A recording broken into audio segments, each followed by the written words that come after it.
Enzo Recto, kalaban ang katiwalian at kasinungalingan, kakampi sa katotohanan at kabutihan. Mga kabunyog, pag-usapan din natin itong si ex-NBI agent Attorney Rick Diaz, ang kanyang comment sa confidential funds. Matindi to. Matindi ang comment ni agent Rick Diaz.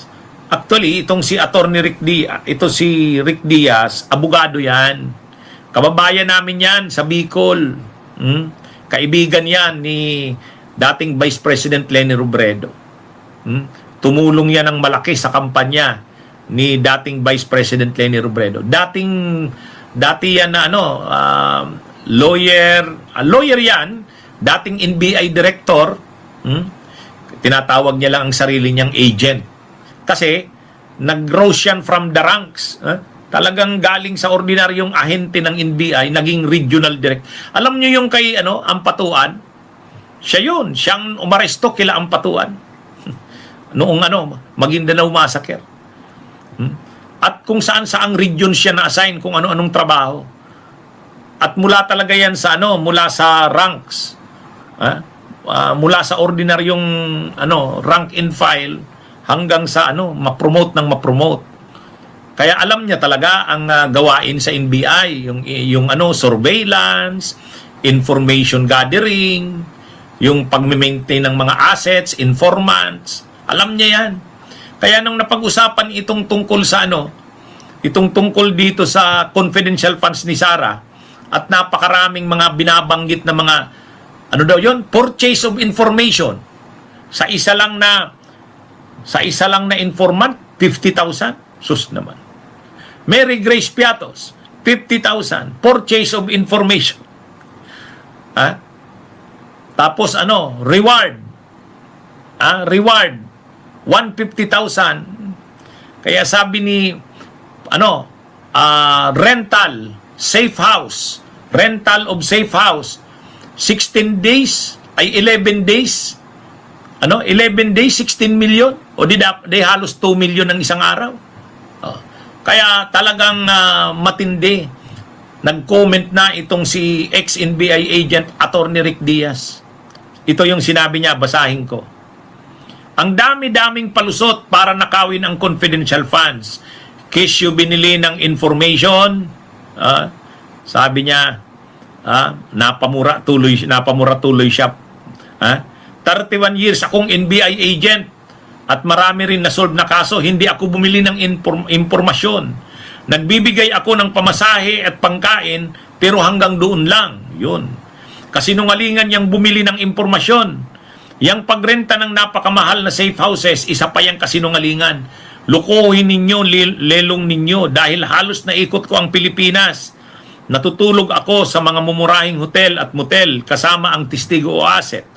Kabalbalan lang ang pagrenta ng mga mahal na safe houses na presyong Forbes Park. Yung mga surveillance daw na yan, anong klaseng surveillance? Stationary, walking or mobile? Ilang araw at ilang involved na mga operatives? Anong gamit? Motorsiklo o sasakyan? Kung stationary, paano ginawa? Magrenta ng bahay katabi ng sinusurveillance? Daming kalokohan lang ang mga justifications na yan. Dati akong Chief of Staff ng Domestic Intelligence Service ng NBI at halos 6 na taon akong naupo sa coordination meetings with all intel operatives ng NICA.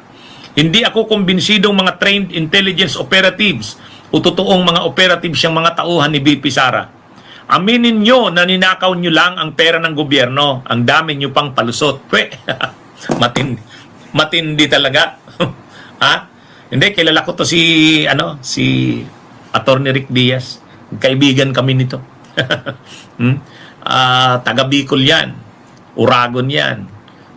Sa Manila na siya nakatira.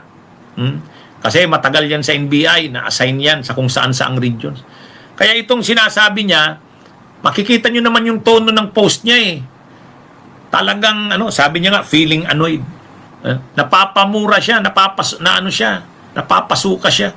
Kasi kita nyo naman yung yung liquidation ng Office of the Vice President at saka ng DepEd tungkol sa confidential sus naman. napapamura si Attorney Rick Diaz eh. Purchase of information, bumili ng impormasyon, magkano? Isang informant lang, 50,000. Mary Grace Piatos, Andilim. Sabi niya hindi. Kung may informant daw siya, pinapakain, pinapamasahihan, pero hindi ganyan. Hindi ganyan na isang informant. Purchase of information, 50,000. Tapos gagamit pa ng mga alya. Tapos magrerenta ka ng safe house, kasing mahal pa sa Forbes Park. Kalukuhan yan, sabi ni Attorney Rick Diaz. Aminin na lang daw na ang totoo, yung confidential funds na yon ay ninakaw, kinurakot, binulsa. Wag na daw magpalusot pa kung ano-ano pang palusot. Sabi ni Attorney Rick Diaz. Aminin na lang, ninakaw nyo na yung pera. Kaya wag na kayo kaya yung mga nagdidepensa diyan sa confidential funds ni Sara, yung mga totoo talagang involved sa intelligence work, intelligence gathering, surveillance work, surveillance gathering, surveillance work, yung pag-gather ng mga intelligence information. Yung talagang totoong involved dyan, alam na yung mga ginawa nila Sara doon sa liquidation, kalokohan yun. Yun ang sinasabi ni Attorney Rick Diaz. Alam nila ang totoo. Hindi ganyan. Hindi naman ganun kagastos. Simple lang. Tama yung sinasabi niya. Kung iimbestiga ka, hindi ka naman rerenta ng mamahaling mga safe houses. Yan? Siya daw, tumutuloy sila sa mga mumurahing hotel, motel, o yun. At saka, nagrerenta sila, motorsiklo, kung may sinusurveillance sila. Kung may informant man sila, pinapakain nila, siguro bigyan ng konting pera, pero hindi ganun. Hindi ganun na tulad nung liquidation ni Sara Duterte.